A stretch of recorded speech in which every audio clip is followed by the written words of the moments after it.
the last time I gave my presentation was misconceptions about the patenting process. Okay, you guys hated that. Okay, so I asked, did you want me to go on to patent application prosecution and kind of give you a better understanding of what it is that we do in the patent application process? And of course, everybody raised their hand, so that's what we're going to do this evening. Do we have a... Oh, okay. Yeah, it doesn't work. Okay, so this is just kind of an outline of what we're going to talk about today. We're going to talk about the patent laws. I'm going to try and make this exciting, by the way, so don't fall asleep if you can avoid it. I'm going to talk a little bit about prosecution, post-patent, that's a one slider, patent application preparation, that's another one slider. So let's see what we got here. First, patent laws. Okay, so where does patent law come from? Well, when we separated from England many, many years ago, the Crown usually took all inventions of the individuals that worked under them. Part of the Founding Fathers' thoughts on that were if we could give rights to the individuals who invent, number one, we can inspire them to invent, and number two, we can grow our country faster than other countries because our innovation is being promoted. And so Clause 1, Section 8, Article 1, Section 8, basically says that in the United States Constitution. So what is this? The Constitution says it, but what is it really? Well, it's a contract with the government. The contract says, we're going to give you a monopoly, which of course you know is illegal, but in reality, they're going to give you a monopoly, the right to exclude others from making or using your invention for a period of time, 20 years. 20 years from the day of filing. But in exchange, aka contract, they give you something, you got to give something back. In exchange, the public gets your technology from that point forward and is able to make it and not have to worry about being sued by you. So that's kind of the give and the take. Years ago, which I like to promote, is our system was a first to invent. Why is that critical? First to invent was only the person who invented it could get an invention. Makes sense to me. If you can't invent, you shouldn't get an invention. And you shouldn't have an application that's filed in the United States Patent and Trademark Office if you didn't invent something. Not so in the AIA now. And by the way, the government isn't trying to be bad or be nasty to you. AIA was put into place to comply with the rest of the world. Just so you know, the rest of the world is a first to file world, and we were first to invent. That made it really hard for them to deal with us and with our patent applications. This made things a whole lot easier for the whole world. Do I agree with it? No, I don't agree with it, but that's the way it came down to be. So, first inventor to file. What does that mean? Well, the United States government says, look, it's really the person who files first gets the application. So the only way we can really get this to work is if we say first inventor. There's no first inventor, okay? Either you invented it or you didn't, okay? There's no first or second, okay? The person who invented it is the person who invented it. There's no second inventor. But, you know, this is a question that I'm positive, although I don't know if the government's really interested in finding out the true answer to this question. What does first inventor mean? And honestly, I don't agree with this, but I prefer the previous system that we had, not the AIA system. So let's talk about prosecution. When your patent application is filed, that does not mean you're done. That does not mean you're going to get an issued patent tomorrow. That's not the way it works. The United States Patent and Trademark Office wants to make sure that your invention is truly innovative, truly new. This is not something that's been done before, something that warrants giving you a patent. Okay? There are 4 sections of the code for which they can reject your claims. Okay? First, subject matter. Well, there is certain subject matter that is not patentable. And the government specifically sets forth what some of that is. Patentable subject matter, patentability means any new and useful process, machine, manufacture, composition of matter.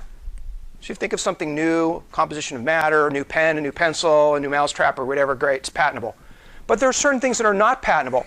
Laws of nature are not patentable. They're inherent in the world that we live in. Natural phenomenons like gravity, kind of the same thing. Products of nature. So you'll see this all the time. Companies will come out and say, oh, we've just patented a bacteria, or we've just patented some type of viral vector. Okay, that is not a natural product.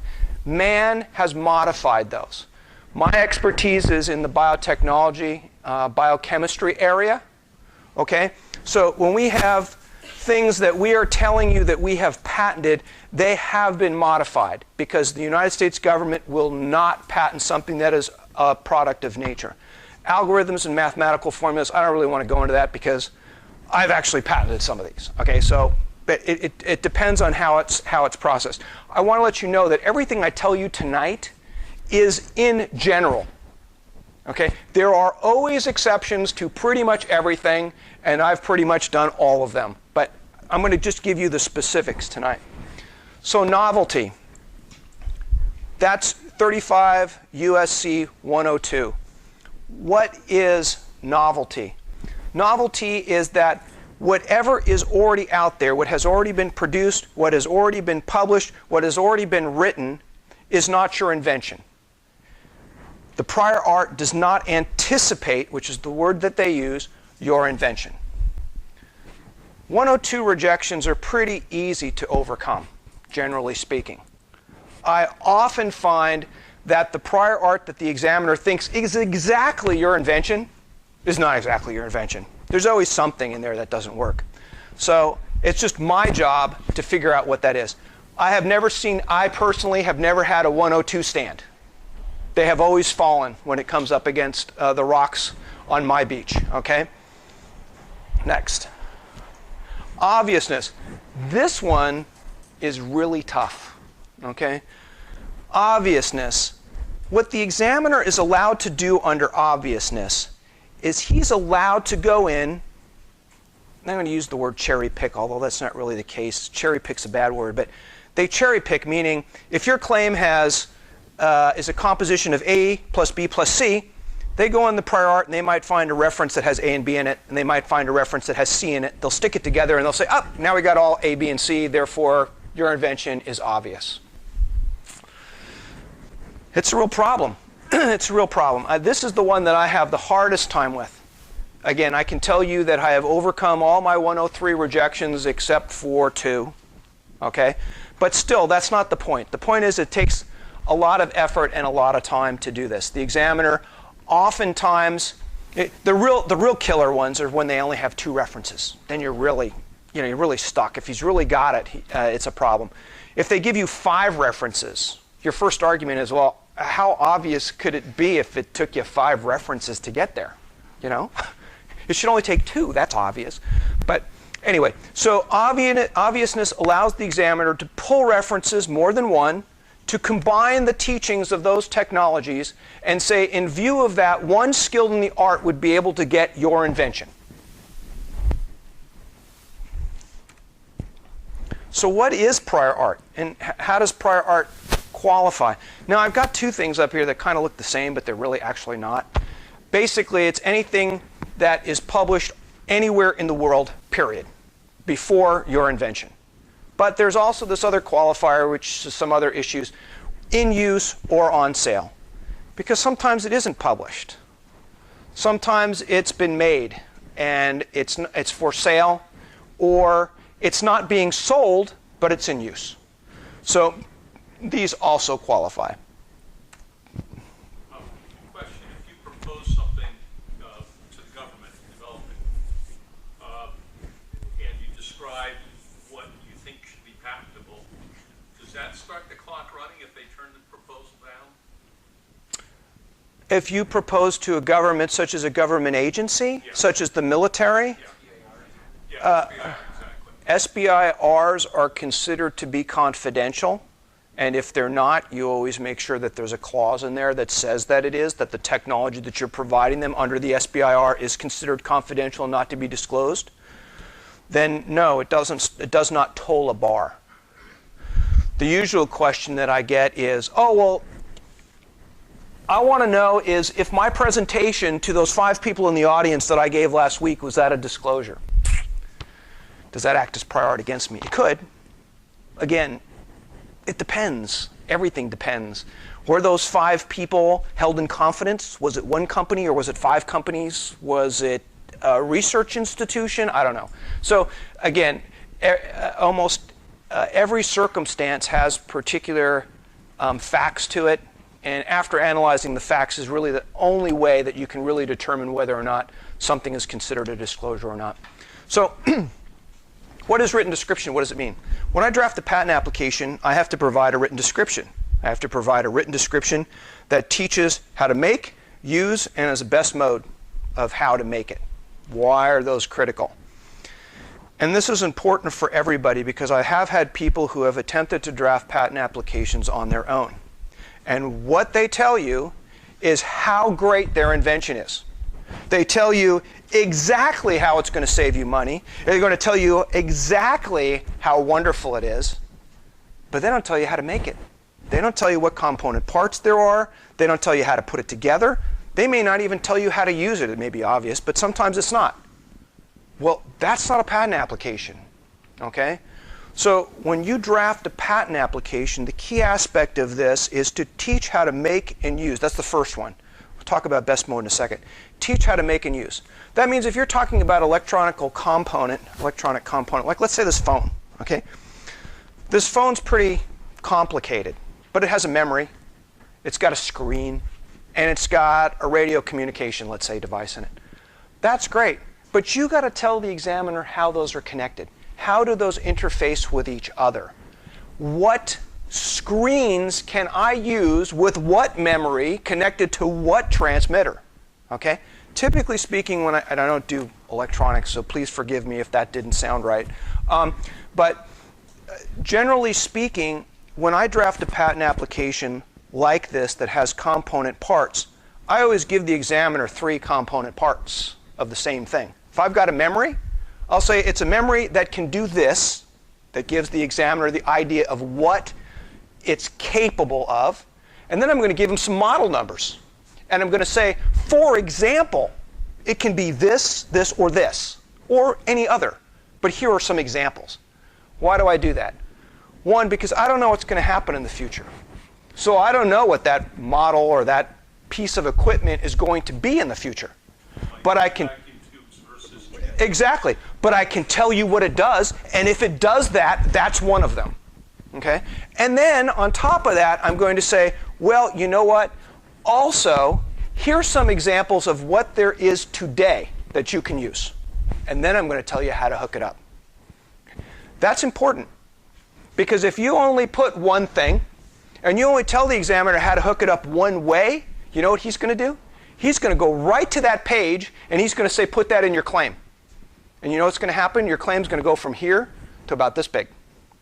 And that means when it's this size, it's going to be this easy to infringe it and go over it and to circumvent your claim. If your claim is this large, honestly, I've reviewed these many, many times. When I see a claim this large, I tell my CEO, let's do something else. I don't even want to try and walk that path. Forget it. It's too difficult. Let's do something different. We've got a lot of people back there in research that know their stuff. This should be easy for them. Let's get around it. But let's not go that way. So best mode. Why is best mode critical? Best mode years ago was something that we found important because, and I'm not picking a particular group of individuals, but I think it's part of their patenting process. The Japanese and the Chinese would never tell you their best mode. They'd only tell you some circuitous way to get to their invention, which means you would never do that anyway.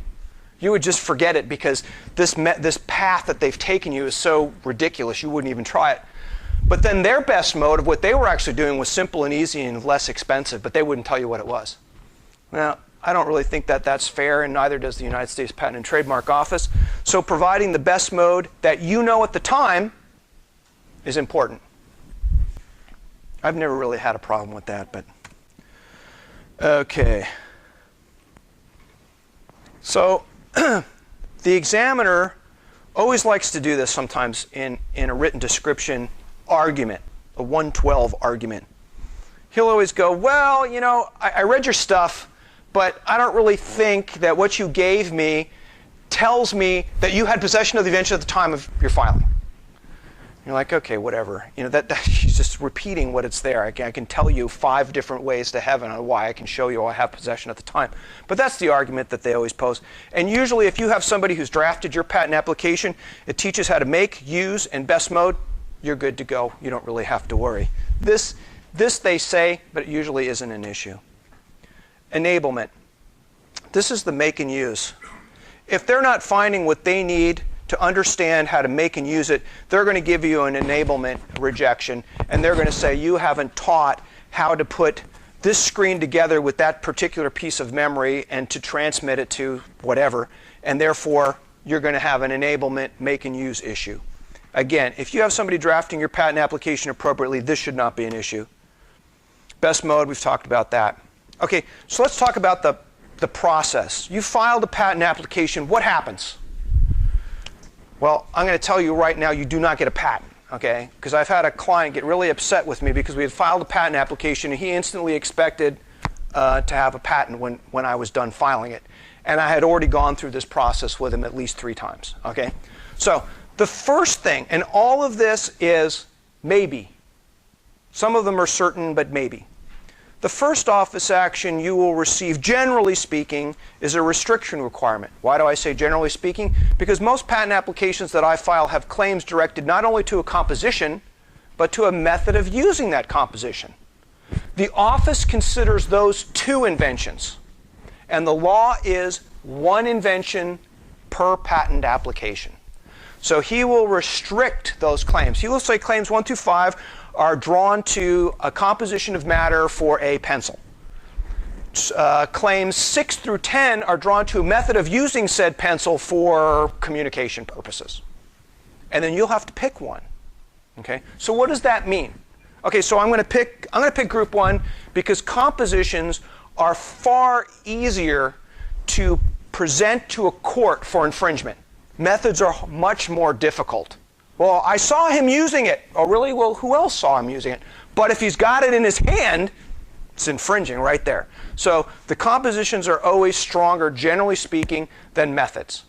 Okay. So I'm going to pick the compositions. Well, what happens to my methods? Well, right now, under this first patent application for which you've received a restriction requirement and you've selected claims 1 through 5, you can follow through with that to a patent. Before that patent issues, and if it issues, you can file a divisional application to pick up the remainder of the claims that were not selected the first time. And of course, that will be your second patent, and the second patent will be on the methods of using said pencil. Okay? So a lot of times when I give a client a restriction requirement, they're always concerned about, what about all those other claims? Right? You were concerned about what about all those other claims because, you know, Serafino had a lot of different aspects to his invention that could be captured. First and foremost was, well, do any of them have value? If they do, well, then we want to file a divisional after we get the first one issued. So what's the next thing that happens?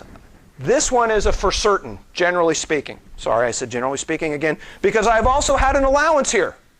But that's very rare. And every time you get a first action as being an allowance, your first question in your mind should be, oh, I screwed up big time. Because I must have had claims about this narrow, otherwise I wouldn't have gotten allowance. I've had it happen twice. I checked those claims immediately because I thought this was really bad and I didn't want to tell my client this. Those claims were not narrow. They were broad. It just happened to be novel technology. So the office allowed it. If you have novel technology, they will give it to you. But if there's no prior art. So what happens in a first office action? Well, that's where the examiner rejects based on patentable subject matter, which you don't usually get. Written description, which you won't get unless you have somebody draft it like yourself or somebody who doesn't know patents very well. You definitely get a written description, a rejection on written description. Primarily 102s, anticipatory, and 103s, obviousness.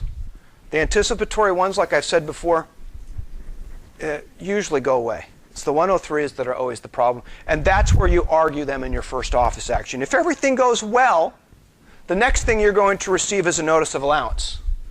If everything does not go well, you may receive a second office action, not likely. You will definitely receive a final office action. Why are they different, and why is it important that one is a final and one is not?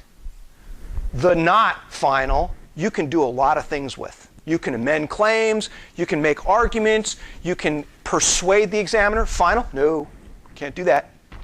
Nope, you got to do exactly what the examiner says, or it's a no-go. And the final office action doesn't usually tell you exactly what the examiner wants for you to do, which means you are left holding the bag. So typically speaking, under a final office action, if you get it, it may be minor stuff. The examiner may call you, which the examiners do for me because they know me.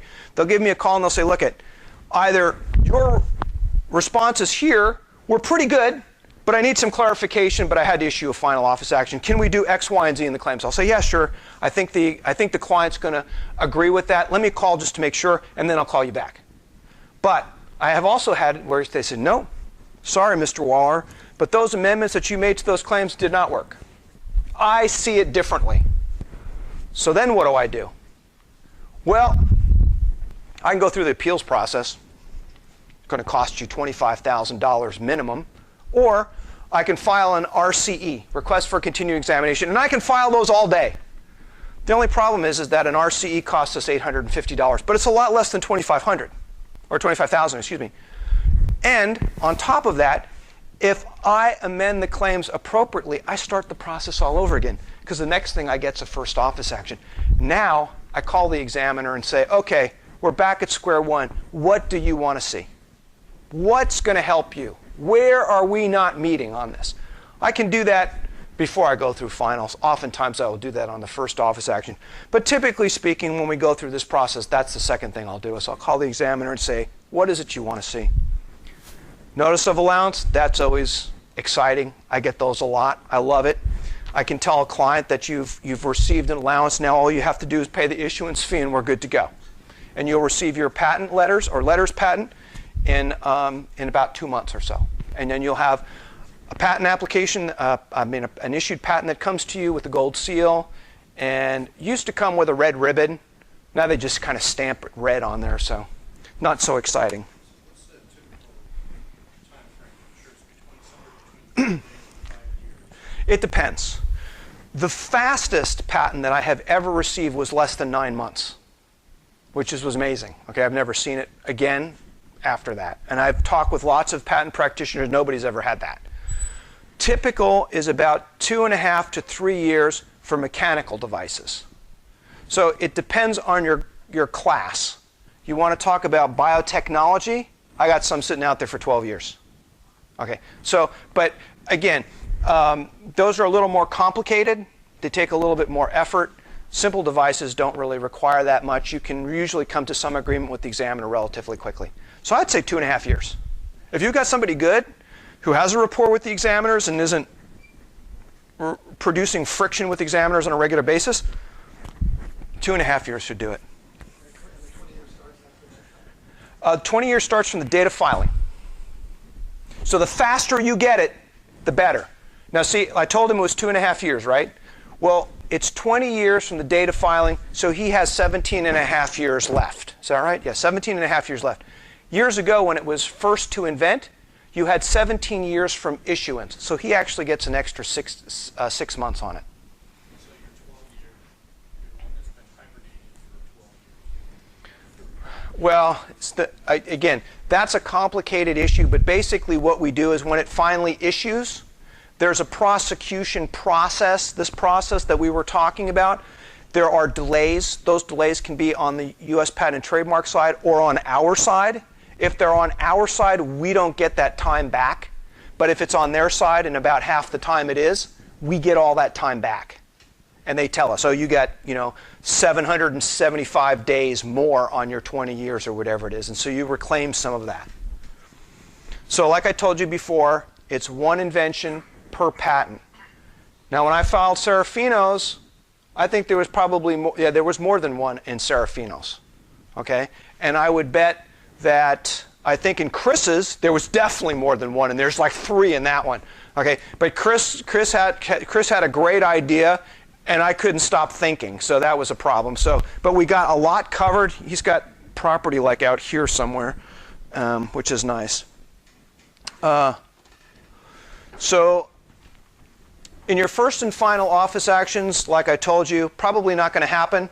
Not going to happen if you've got somebody who knows what they're doing writing the patent application. Anticipation or anticipatory rejections usually fall because it's not exactly what you have. The 103s are the ones you got to worry about. Notice of allowance that just says the United States Patent and Trademark Office says, hey, you know what? You got it. Here's the information on how you need to pay for it. Because I think it's $480 for an issuance. Chris? How long is your provisional patent good for internationally? Provisional patents are not international patents. Provisional patents are only provided here in the United States. They last 12 months, at which point you have to convert. When you can convert in the US and the PCT, or simply a PCT where you elect the US later. Does that help? So then you have to, how do you protect yourself internationally while you're waiting for your patent? Because there is reciprocity of a 12-month period with the PCT, your provisional filing at day 1 to 12 months later when you convert, that's taken in. They allow that because there is a reciprocity with respect to that 12-month period.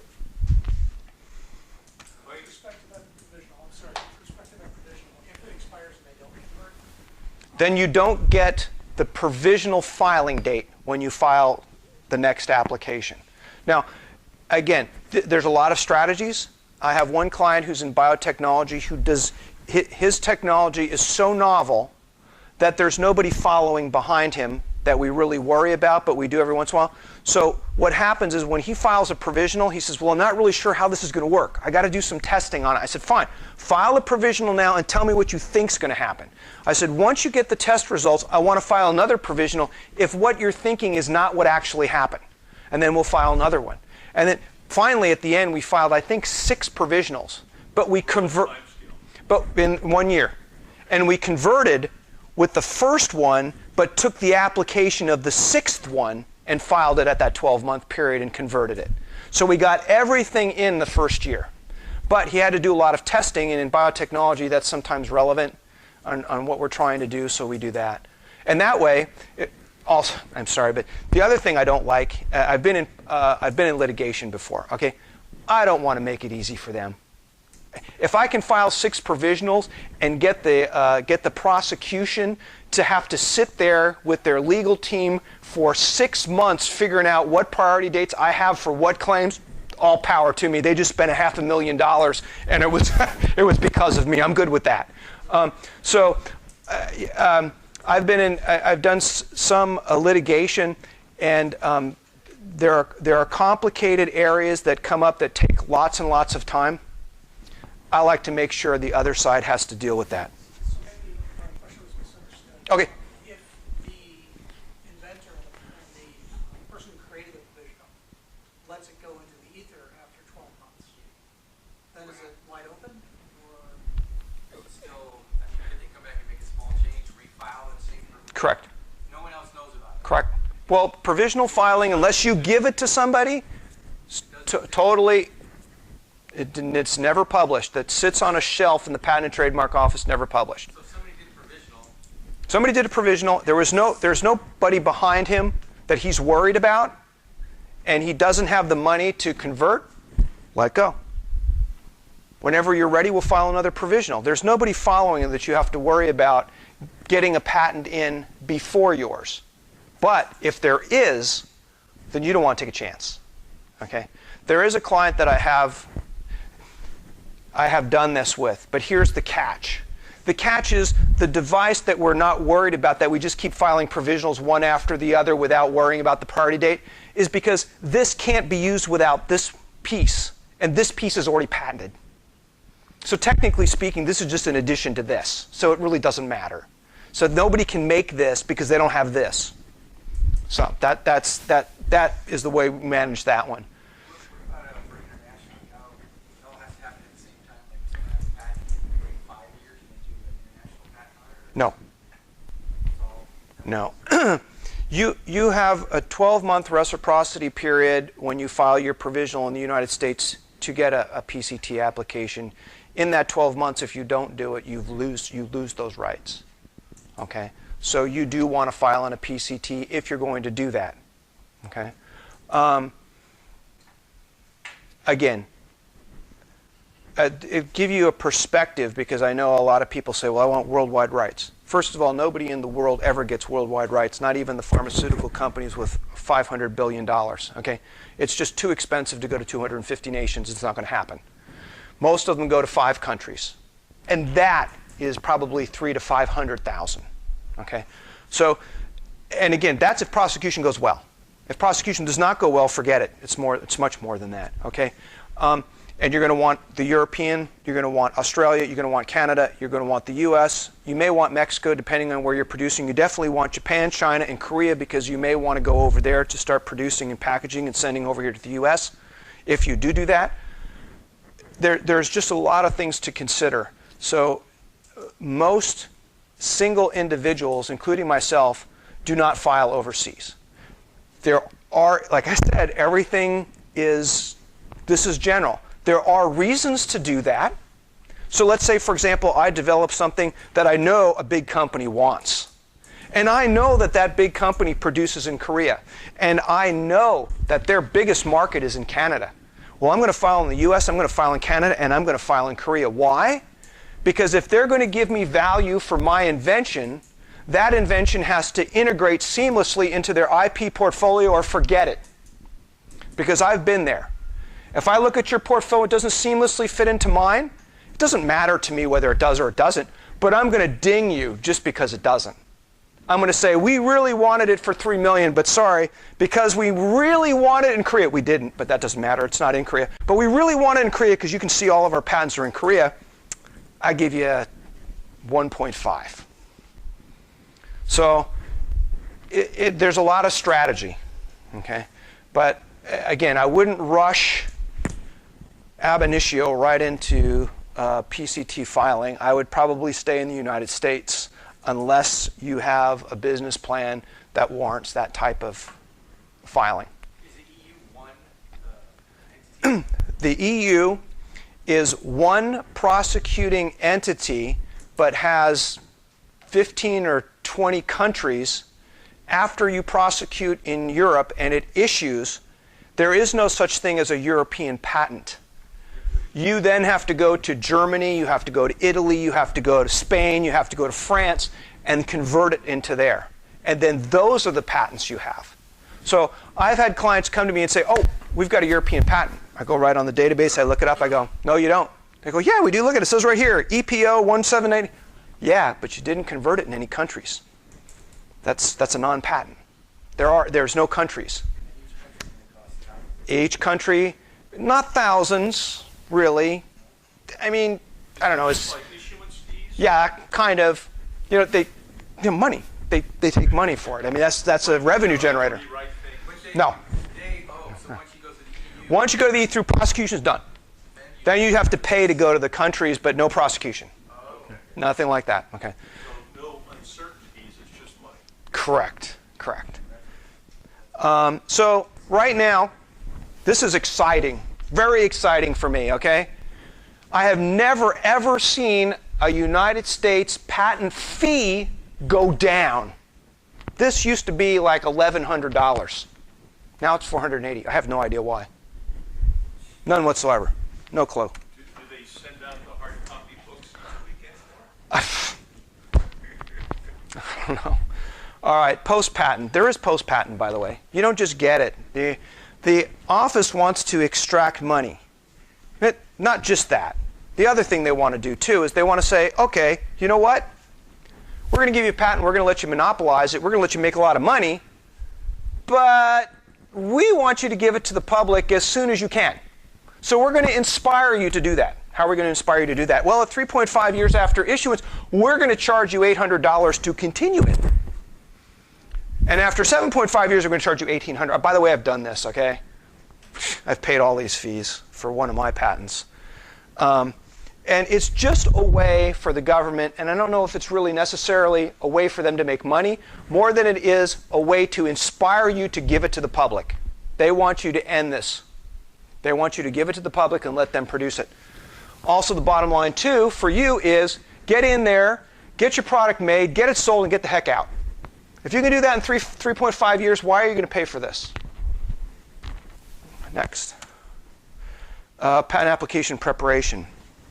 Okay, so when you go to somebody for patent application preparation, or you decide you want to do it yourself, the first thing you want to do is a prior art search. Now, you can pay somebody to do a prior art search, and you can pay really, really good prices for this. Honestly, what I tell my clients is the best person who knows this technology more than anybody is you. You know, why do I have to run a search when you're the person who pretty much knows everything? You do the search. You tell me what you find. I'm going to do a search anyway just to see if you're lying to me. But you can do this search. You'll find it. I guarantee it. I'll help you find it. But you're the person who knows this better than me. Okay? Strategic drafting. What I like to do with strategic drafting is don't just write a patent application based on what you give me. No, I've done a prior art search. I know what's out there. I know what the examiner is going to reject on. I've been doing this for 20 years. I know exactly what he's going to say. So why just draft the patent application?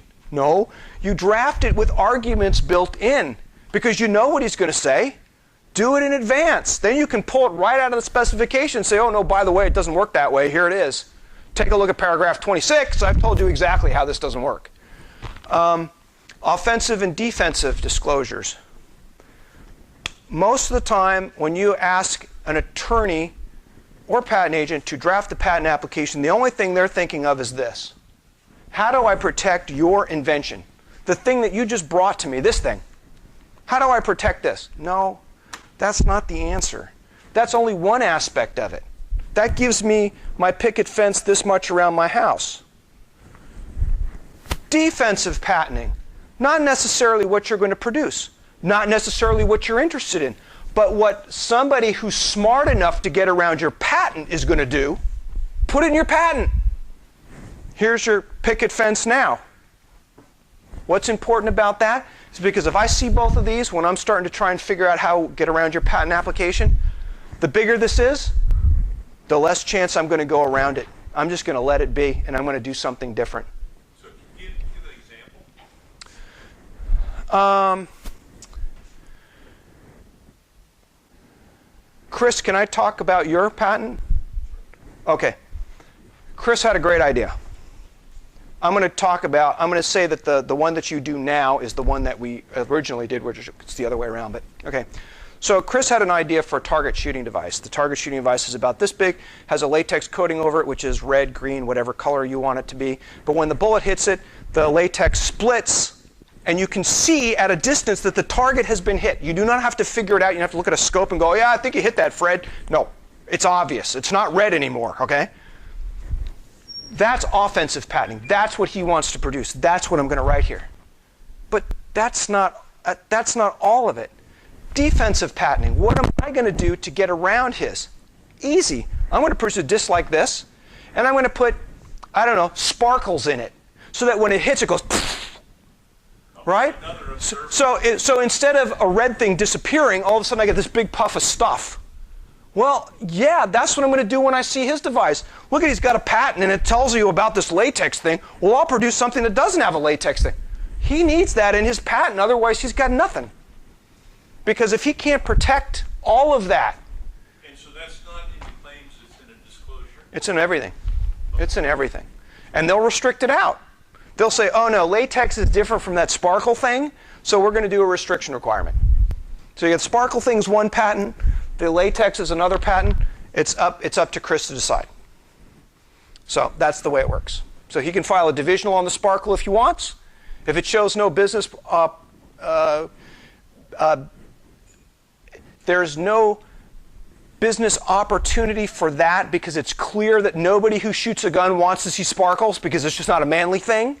Okay, then forget it. Okay, but if everybody wants a sparkle thing, okay, so then you get it. So comprehensive claims. This is what you, yeah. So can you use things like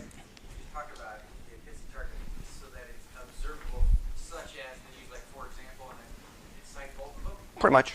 And then Pretty much. such as, That- for examples, allow you to. You don't put that. General? You don't put that in claims. You put that in the specification. In the claims, you can do that, and then you define what that observation thing is. It can be a latex. It can be a sparkle. It can be a. I think you would say it's observable. Correct. And in the description, you would say. No, that's the first claim. The first claim is observable element. Second claim, the observable element is latex. Third claim, the observable element is sparkles. So it's like that. So did they make you combine everything to the first observable and make you put the sparkles or? You want claim one, but they're not going to give it to you. Not going to do it. No. Try though. You try, always try. Look at if they're going to give it to me, I might as well accept it, right? If it comes up at a question later on, we'll just split it out. You know, if a court says no, that's not valid, then we'll figure out a way to do it. Observable is just too general. They would never give you just observable. Observable is indefinite. What do you mean by observable? You know, so that's where they come up with that. So my last thing that I would say is if you're going to draft a patent application, you can do it yourself. The best patent application I have seen drafted by a single individual is Carl Yee. Now I know some of you don't know Carl, but Carl is the one who's developed the invisible ink. So I can print stuff off my printer, and then when I'm done looking at it or whatever, I can stick it off to the side, and tomorrow I can use it again because there's nothing on it, because the ink disappears. So, but I don't recommend that. I do not recommend preparing and filing your own patent applications. And I can tell you that I spend most of my time cleaning up those messes. Okay? And you don't want to have to come to me with that because I'm going to have bad news for you.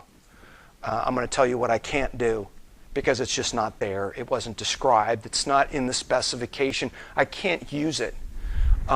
So make sure that you at least talk with a patent agent or a patent attorney who is skilled in your specific area. Okay? So, for example, this is me. Okay? This is not a big deal. Okay, everybody in my field is better than this, or at least this. So it's not.